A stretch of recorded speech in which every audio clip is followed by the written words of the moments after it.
Namaste students. இந்த மேக ஆயே first para உடைய third question கான தமிழ் explanation.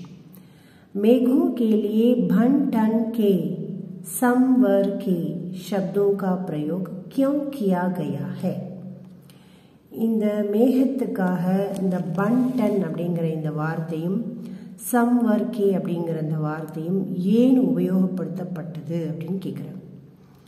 कवि ने मेघों के लिए भन टन के और संवर के शब्दों का प्रयोग इसलिए किया है क्योंकि जब वर्षा काल में बादल उमड़ उमड़ कर घिर कर आते हैं तो कवि कल्पना करता है कि मानो गांव में शहर से किसी का दामाद बन ठन कर और सज धज कर आया हो, जिसे देखने के लिए लोगों में प्रसन्नता छा जाती है.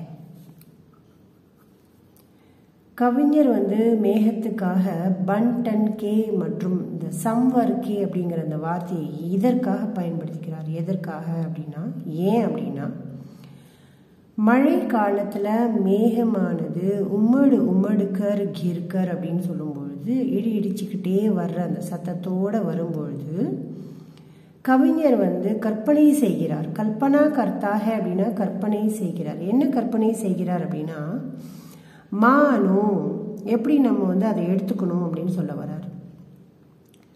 गांव में शहर से கிராமத்திலிருந்து நகரத்திற்கு, கிராமத்துல நகரத்திலிருந்து கிசி கா தாமாது ஏதோ ஒரு மாப்பிள்ளை ஊர்வலம் பன் டன்கர் और सज धजकर आया हो, ஒரு அலங்காரமா ரொம்ப ஆடம்பரமா அலங்காரமா வந்தது அப்படின்னா, जिसे देखने के लिए लोगों में प्रसन्नता छा जाती है, மக்களோட மனசுல அந்த சந்தோஷம் பரவிடுது இல்லையா, ஸ்ப்ரெட் ஆயிடுது இல்லையா, அதுதான் छा जाती है அப்படின்னு சொல்றது.